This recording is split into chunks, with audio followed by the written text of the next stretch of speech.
자, 오늘 하나님의 말씀은 신명기 6장입니다. 신명기 6장 20절로 25절입니다.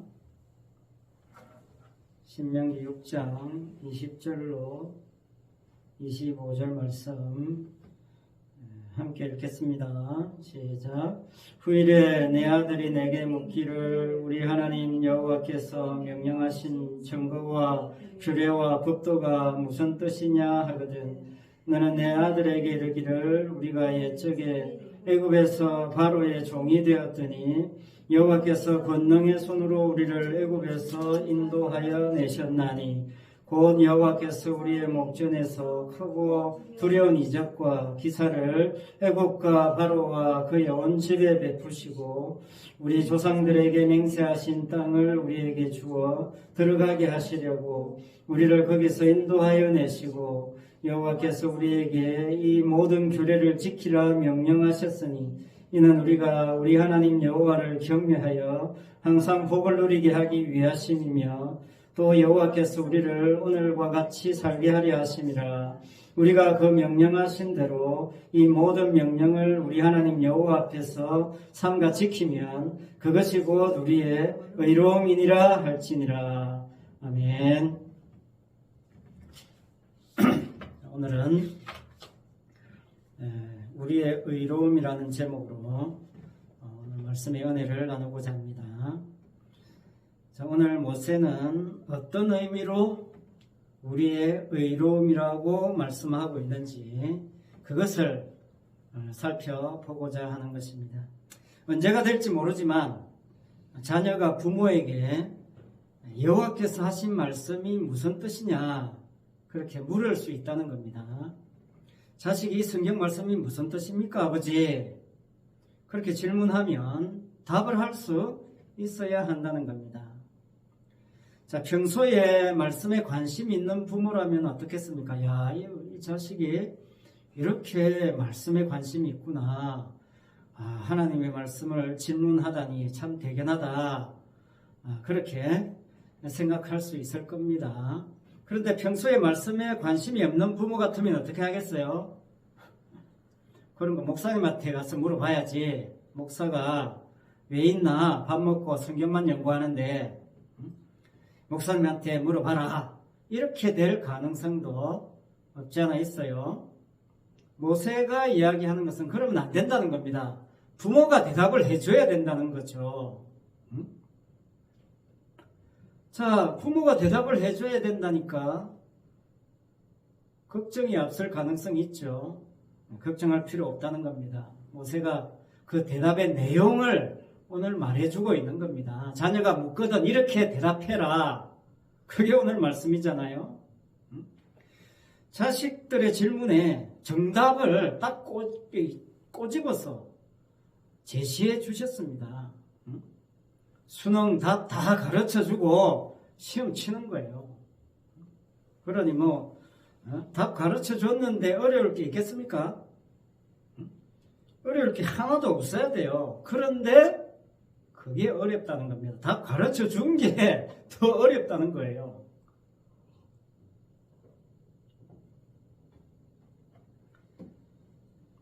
(27 곱하기 5는) 135입니다. 57, 35 이렇게 해서 요시에서 135가 이렇게 나왔다. 잘 가르쳐 줘요. 어떻게 답을 내는지를 가르쳐 줬어요. 그런데 38 곱하기 7 하니까 이제 멘붕 온 거죠. 숫자 하나 바꿨는데 무슨 말인지 몰라요. 남 이야기가 아니고 우리 이야기입니다. 제 이야기예요. 아메리카노 한 잔 그거 만드는 거 어렵지 않습니다. 카푸치노 하나 만드는 거 쉬워요. 그런데 아메리카노 한 잔, 따뜻한 카페라떼 한 잔, 따뜻한 카푸치노 한 잔, 아이스 카페 모카 한 잔, 그렇게 4잔 주문 들어와요. 그럼 초보는 멘붕 오죠. 뭘 어떻게 할지 몰라서 멍하니 서 있습니다. 뭐 해야 될지 몰라요. 하나씩 하나씩 만들어준 거 다 가르쳐 줬는데 여러 가지 한꺼번에 들어오니까 멘붕 오는 거죠. 물론 그러면 이제 그 정도 좀 연습하고 쑥 달 되면 할 수 있을까요? 없을까요? 할 수 있지요. 예, 서너 잔, 대여섯 잔, 뭐 계속 주문 들어오는 거 반복해서 연습하면 될까요? 안 될까요? 되지요. 빨리 됩니다. 자, 그럼 똑같은 예 한 번 더 들어볼게요. 이런 주문 들어올 수 있습니다. 10가지 메뉴 한꺼번에 들어옵니다. 차가운 거, 따뜻한 거, 커피 들어가는 거, 안 들어가는 거, 짬뽕 된 메뉴 10가지. 10가지 메뉴를 20잔 주문 들어와요. 그런데 주문한 사람이 5분 안에 가져가야 된대요.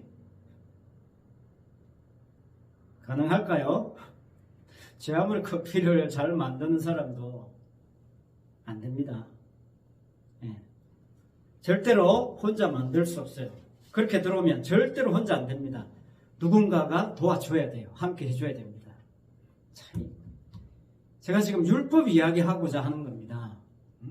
율법이라는 것은 지키면 지킬수록 못 지키는 상황에 도달하게 된다는 게 율법이에요. 율법의 정의입니다. 너무나 명쾌한 정의예요. 제가 생각해도 너무나 정리 잘했습니다. 율법이라는 것은 지키면 지킬수록 못 지킬 상황에 도달하게 만드는 게 율법의 기능입니다. 말씀의 기능이에요. 자, 그러니까 내가 이거 지키고 저거 잘 지켰습니다. 그거 소용없다는 거 지금 이야기하고 있는 겁니다. 아이고 멘붕입니다. 나는 못합니다. 나는 죄인입니다. 이게 터져 나올 때까지 더 수준 높은 율법이 계속 우리에게 주어진다는 거예요. 자, 이게 지금 모세가 이스라엘 백성에게 그 부모에게 제시한 답입니다. 모세가 제시한 답, 이스라엘 백성들이 감당할 수 있습니까? 21절이에요. 제가 읽어보겠습니다. 너는 내 아들에게 이르기를 우리가 옛적에 애굽에서 바로의 종이 되었더니 여호와께서 권능의 손으로 우리를 애굽에서 인도하여 내셨나니 곧 여호와께서 우리의 목전에서 크고 두려운 이적과 기사를 애굽과 바로와 그의 온 집에 베푸시고, 이게 자식들이 물어보면 대답해 줘야 될 정답이라는 거예요. 자, 하나님께서 답을 주셨는데 그 내용이 뭐냐면 과거에 옛날에 있었던 사건입니다. 옛날에 무슨 일이 있었냐? 이스라엘 백성이 애굽에서 400년 동안 종살이 했는데 하나님이 끄집어내 주셨다. 빼내 주셨다. 그 말이죠. 옛날 이야기 들은 자식들의 반응이 어떨까요? 아이고 아버지 그거 옛날 이야기잖아요. 에? 그 언제적 이야기 지금 하고 있습니까? 에? 그 사건, 그 기적 지금도 그러면 이 시간에 베풀면 내가 하나님 살아계시군요. 믿어드리겠습니다. 자, 이렇게 될 가능성이 있다는 겁니다. 그 옛날에 홍해 10가지 재앙 6월절 지금 없잖아요. 옛 추억이 아무리 훌륭하고 좋아도 자, 지금 자식들의 관심이 어디에 매여 있느냐면 내 앞에 당장 닥쳐와 있는 이 현실 문제를 해결해 주지 못하면 그 옛날의 사건이 무슨 소용이 있습니까? 이런 질문이에요. 사실은 자식들의 질문의 내용은.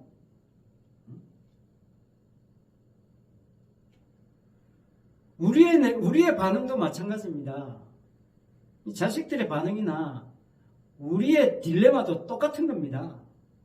지금 내 앞에 당면한 현실 문제를 해결해 주지 못하는 하나님. 그럼 무슨 하나님이냐 말이죠. 나는 그런 하나님 필요 없다. 이렇게 될 가능성이 많습니다. 지금 당장 돈이 있어야 결혼도 하고 자식도 낳고 먹고 살 수 있는데 돈이 있어야 카페 인테리어도 하고 기계도 사고 할 거 아니냐 말이죠. 아니 그 캐캐묵은 그 옛날 이야기 타령하고 있을 시간이 없습니다. 그럴 시간이 있으면 빨리 가서 돈 벌어라 그 말이죠. 자, 그러니까 사람들이 어디에 기웃거리느냐? 기도하고 헌금 많이 하고 헌신하면 복 주고 성공하고 부자 됩니다 라고 하는 복음이 아닌 복음으로 가는 겁니다. 거기 가서 좀 내가 듣고 싶은 소리라도 좀 듣고 살겠다는 거죠. 위로라도 좀 받고 싶다 그런 거예요. 사람들이 플라시보 효과를, 위약 효과를 더 좋아합니다.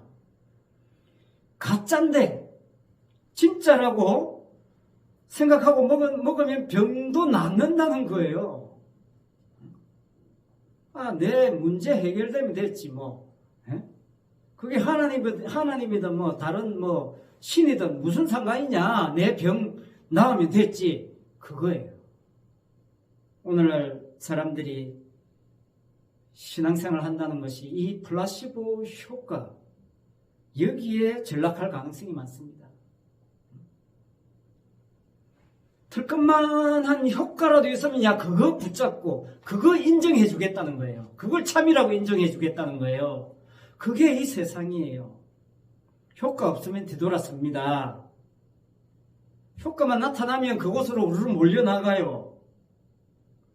이게 지금 우리의 모습은 아니냐 돌아보라는 거예요. 그게 지금 모세가 제시하는 답입니다. 자, 지금까지 이야기한 내용의 핵심을 여러분 말씀의 입장에서, 내 입장 말고 말씀의 입장에서 생각해 보십시오. 간략하게 정리하면 이렇습니다. 인간이 말씀이 주가 됐다고 생각해 보시란 말이죠. 그러면 인간이 착각하고 있는 겁니다. 말씀을 지키라고 하는 그 말씀의 기능이 여러분 인간 잘 되라고 주는 것이 아닙니다. 근본적으로 인간은 하나님이 주신 그 말씀을요 자기 이익을 위해서 필요한 것 정도로 챙깁니다. 그 정도로 취급해요. 모세가 지금 강조하고 있는 답의 의미가 그런 차원입니다. 네 입장 말고 말씀 입장에서 생각해 보라는 거죠. 자, 그러니까 모세가 말하는 우리의 의로움이 뭐냐? 거기서 진짜 의로움이 나오는 거죠. 여호와의 모든 명령을 삼가 지키는 그것이 우리의 의로움인데, 그래 모세가 이야기하는 거죠. 너희들이 하나님의 말씀을 전부 다 지킬 수 있냐?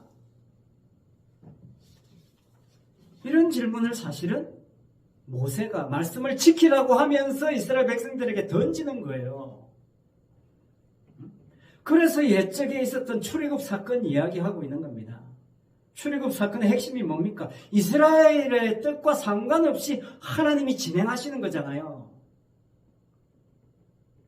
하나님의 의를 위해서, 하나님의 말씀의 성취를 위해서 이스라엘이 말씀을 잘 지킨 덕분에 빼내준 게 아니잖아요. 이 점이 핵심이에요.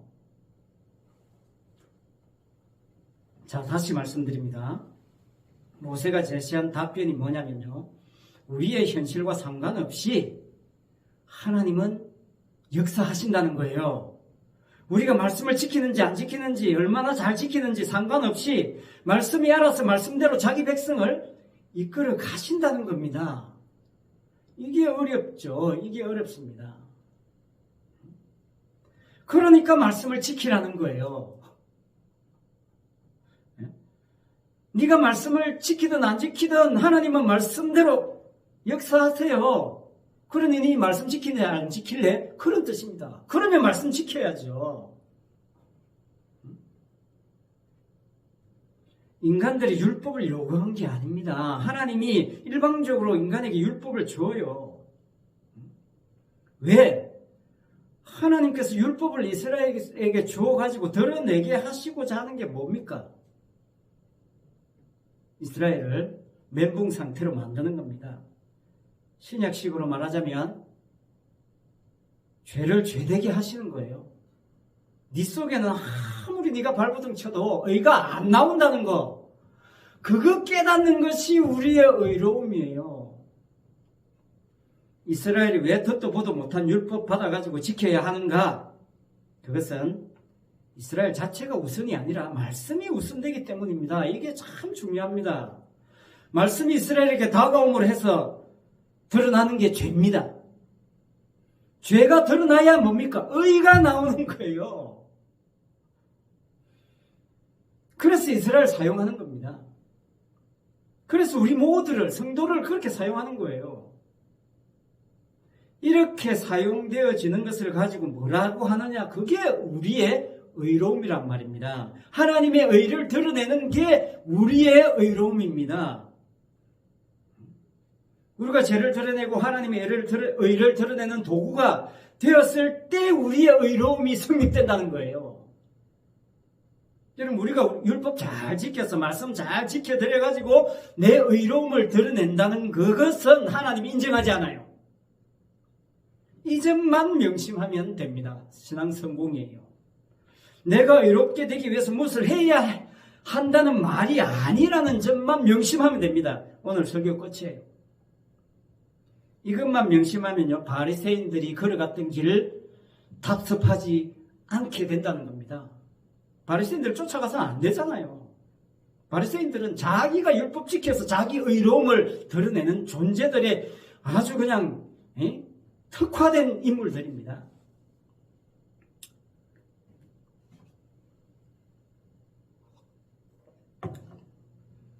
자, 좀 더 말씀드리자면 커피 이야기 잠깐 하겠습니다. 여러분, 커피 콩이 한 잔에 아메리카노가 돼서 사람들의 입을 즐겁게 해줄 수 있으려면 단순한 게 아닙니다. 참 복잡한 과정을 거쳐야 됩니다. 묘목 심어서 4년 5년 지나야 열매 맺습니다. 그 열매 잘 말려야 됩니다. 햇볕에 잘 말려져야 돼요.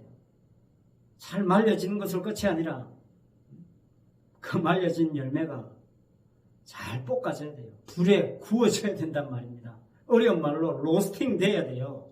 적당하게. 로스팅 끝이냐? 그렇지 않습니다. 그 적당하게 구워진 커피콩이 갈아져야 돼요. 부셔져야 됩니다. 깨져야 돼요. 산산조각 나야 됩니다. 어려운 말로 그라인딩 돼야 된다 이 말입니다. 그라인딩 되는 걸로 끝이냐? 아닙니다. 뜨거운 물에 적셔져야 돼요. 뜨거운 물을 통과해야 됩니다. 그래야 비로소 에스프레소 한 잔이 탄생되는 거예요. 그걸 얼음 넣어서 물 넣어서 적당한 비율로 타서 마시니까 너무나 기분이 좋은 거예요. 참 행복하게 되는 겁니다. 커피 한 잔의 그 행복, 누구 덕분입니까? 커피콩이 희생한 덕분이에요. 내 희생 아닙니다. 제가 생각해봐도 참 이 커피 이야기 멋진 비유입니다. 제가 요즘에 매혹과 잔혹의 커피사라는 책을 읽고 있습니다. 한마디로 그 책은 커피가 이 세상을 정복했다. 그거예요. 그 과정을 보여주는데 정말 참 실감납니다. 커피 때문에 수많은 사람들이 죽고 살아요. 커피 때문에 수많은 사람들이 먹고 살아요. 그 커피 콩이 인류 역사에 깊이 침투해 들어온 겁니다. 저는 예수님이 바로 그 커피 콩이다 그런 생각이 들어요. 모세가 감히 어떻게 우리의 의로움이라고 말씀할 수 있었을까요? 율법 잘 지켜라.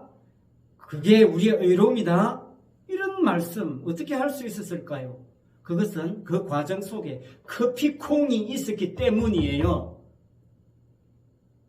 내가 말씀을 잘 지킬 수 있었던 거, 그래서 우리가 의로움이 됐던 거, 그게 알고 보니까 그 과정 속에 커피콩이 뜨겁게 볶아지고 구워지고 갈리고 뜨거운 물 통과되고 그런 커피콩에 순환과 고통과 고난이 있었단 말이죠.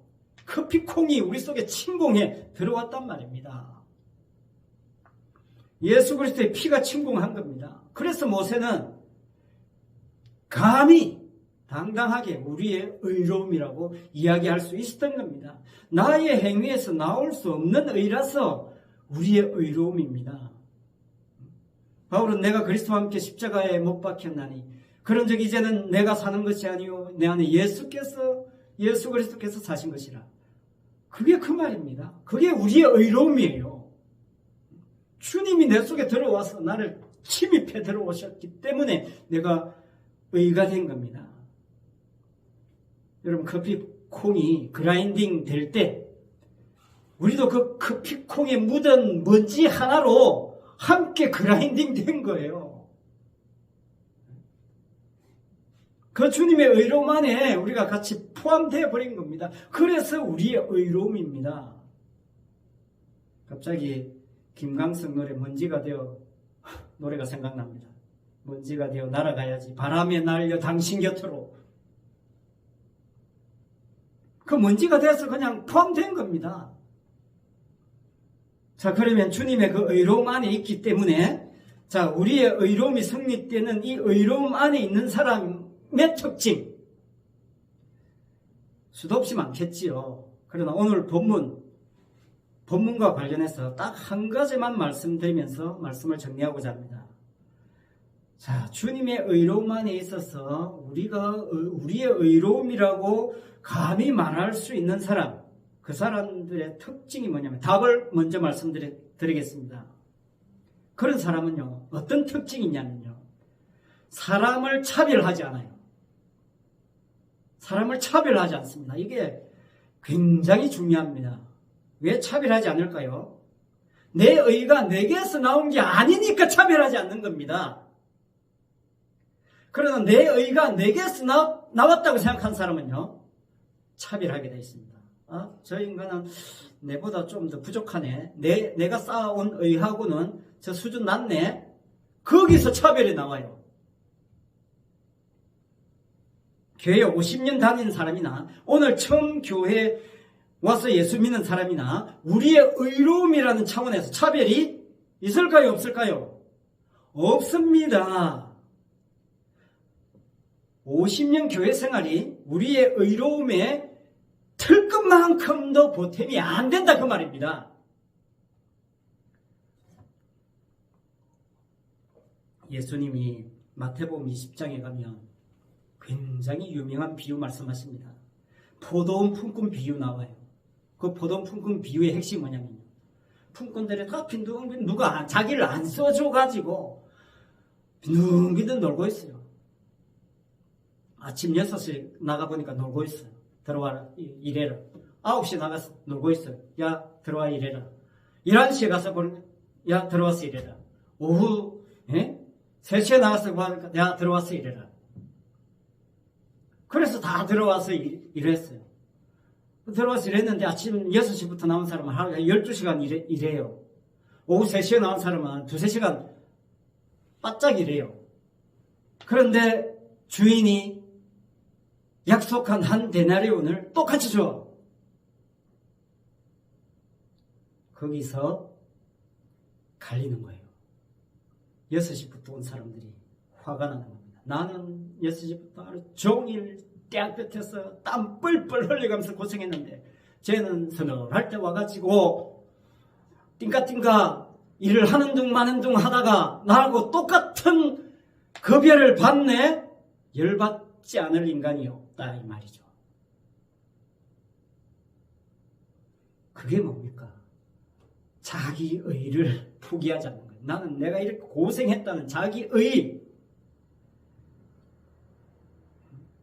그 비유의 핵심은 뭡니까?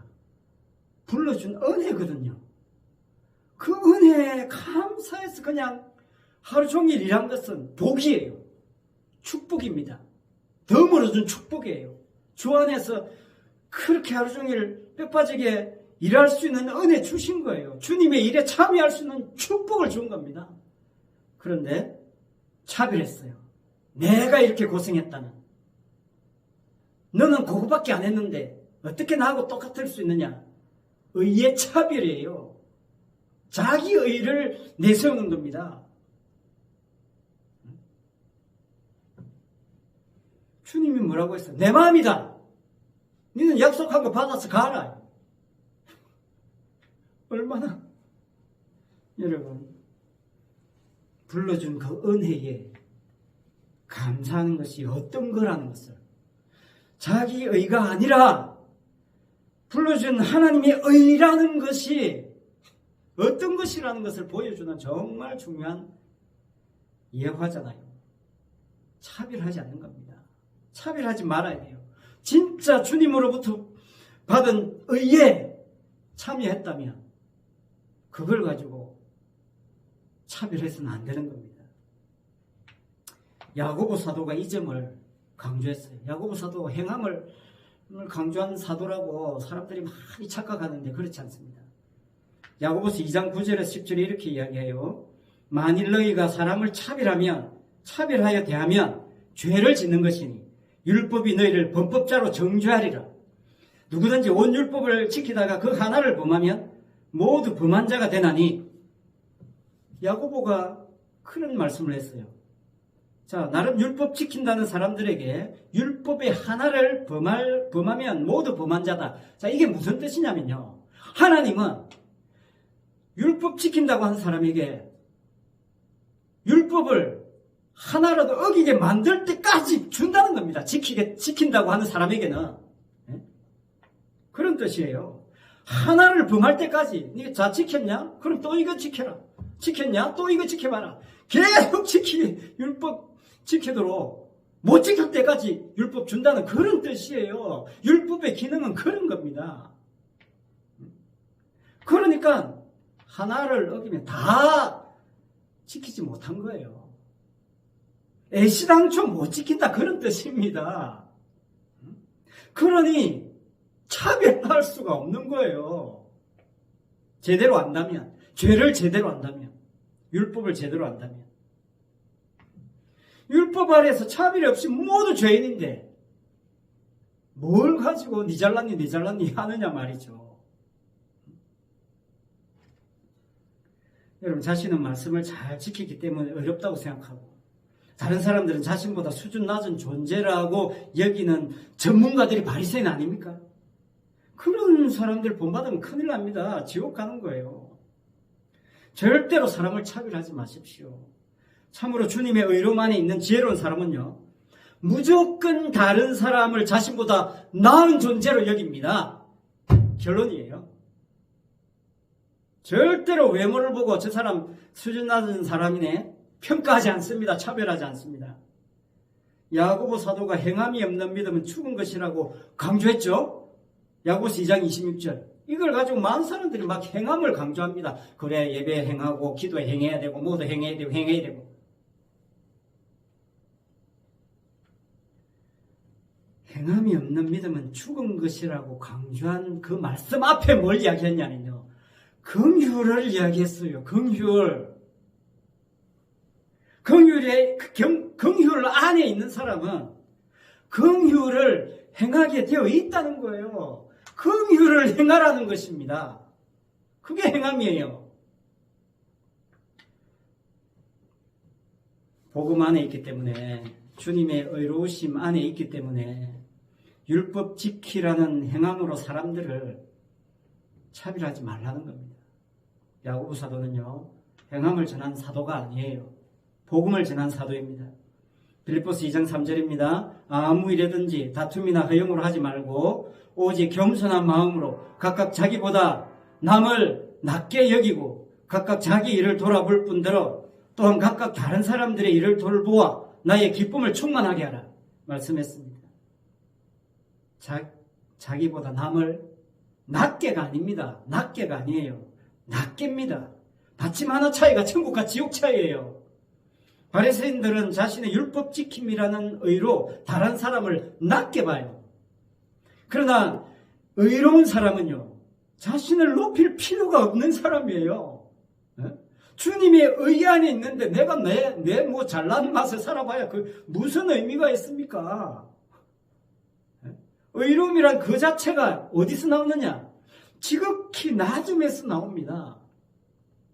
하나님의 본체이신 예수님이 자기를 비워서 종의 형체를 가지셔서 사람들과 같이 되었다는 것, 더 이상 낮아질 수 없는 낮아짐 아닙니까? 더 이상 낮아질 수 없는 그 낮아짐보다 더 낮은 극한의 낮아짐, 그게 십자가 아닙니까? 그러니까 십자가에서 바라보면요, 전부 다 나보다 높은 겁니다. 이 사람이 신령한 사람이에요. 십자가까지 낮아진 사람이 신령한 사람입니다. 의로운 사람이에요. 극한 초보 알지요? 지금까지 이런 초보는 없었다. 이것은 브레이크인가 엑셀인가? 우리가 극한 초보란 말입니다. 엑셀, 브레이크 구분 못하는 죄인이에요. 지금까지 뭐 내가 엑셀, 브레이크 내가 잘 구분해서 사고 안 난 거 아닙니다. 주님이 잘 분별하게 하신 거예요. 그게 극한 초보, 극한 낮아짐입니다. 십자가예요. 십자가는 극한 낮아짐입니다. 더 이상 낮아질 수 없는 낮아짐. 그런데 그렇게 낮아진 신령한 사람이 이 세상에 있어요, 없어요? 없다는 겁니다. 없다는 거예요. 하나도 없는 겁니다. 그게 의인은 없나니 하나도 없다는 로마서 3장 10절 말씀이에요. 아무도 없으니까 주님이 어떻게 합니까? 주님이 물귀신처럼 우리를 십자가로 끌고 들어가는 겁니다. 그게 우리의 의로움이에요. 지금 모세가 하나님 말씀 잘 지키라, 그게 우리의 의로움이란 말은요, 주님이 우리를 물귀신처럼 말씀으로 끌고 간다, 그게 우리의 의로움이다, 그런 말과 똑같은 겁니다. 그러니까 의로운 사람 뭡니까? 내가 끌려왔잖아요. 끌려온 의로움입니다. 우리의 의로움은. 그러니까 차별하겠습니까? 차별이 있을 수가 없는 겁니다. 내게서 나온 의로움이 아닙니다. 그러니 이 의로움 안에 있는 사람은요, 어떤 사람이든 차별하지 않습니다. 남을 나보다 낮게가 아니라 낮게 여깁니다. 차별하지 않는 신앙, 정말 가장 높은 수준의 신앙입니다. 성령 충만한 믿음이에요. 다른 사람을 나보다 낮게 아니라 낮게 여기는 사람, 그 사람이 극한의 밑바닥에 있는, 십자가 안에 있는 의로운 사람이에요. 이것이 우리의 의로움입니다. 이 의로움으로 온 세상을 품는 그런 성도가 되시기 바랍니다. 기도하겠습니다. 아버지 하나님, 감사합니다. 하나님이 다 하신 것을 우리는 우리의 힘으로 하려고 얼마나 발버둥 치는지 모릅니다. 아버지 하나님, 그 하나님이 하신 일에 정인되게 하기 위해서 오늘 우리를 여기에 불러주셨는데, 아버지 하나님, 그 사명 우리가 잘 감당할 수 있도록 하나님 은혜를 베풀어 주시옵소서. 예수님 이름으로 기도합니다. 아멘. 찬송 380장입니다.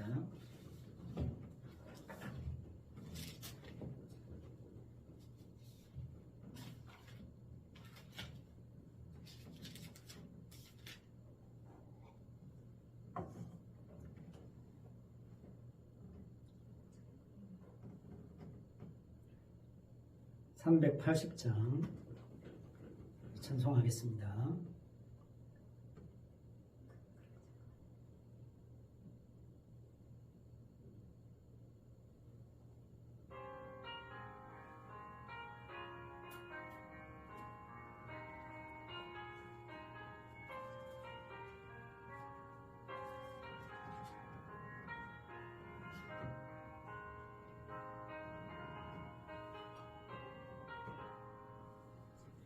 나의 생명 되신 주 주님 앞에 나아갑니다. 주의 흘린 보혈로 정케 하사 받아주소서. 날마다 주를 찬송하겠네.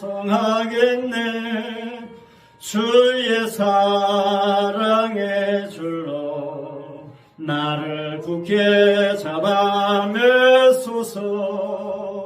괴로운 세상 지날 때 나를 인도하여 주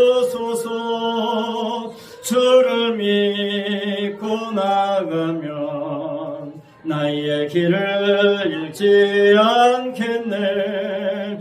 날마다 주를 찬송하겠네. 주의 사랑 줄로서 나를 굳게 잡아매소서.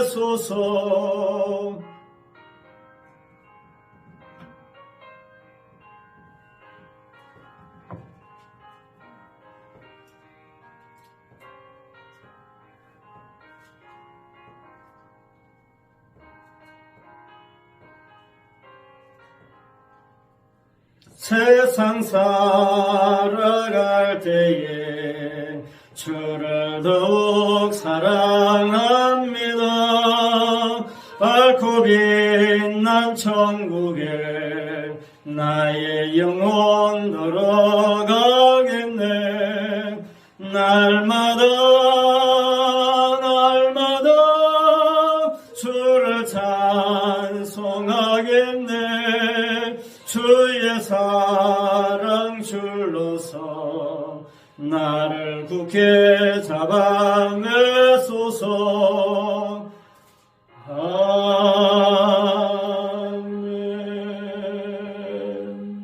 기도하겠습니다. 이제는 우리 주 예수 그리스도의 은혜와 하나님 아버지의 크신 사랑과 성령님의 감화감동 위로원 교통하심과 충만하심이 우리의 의로움을 통해서 십자가만을 드러내는 데 쓰임받기를 사모하는 모든 성도들과 가정과 직장과 자녀들 위해 이 성신 아파트와 주변 지역에 속해 있는 택한 백성들 위해 항상 함께 있을지어다. 아멘.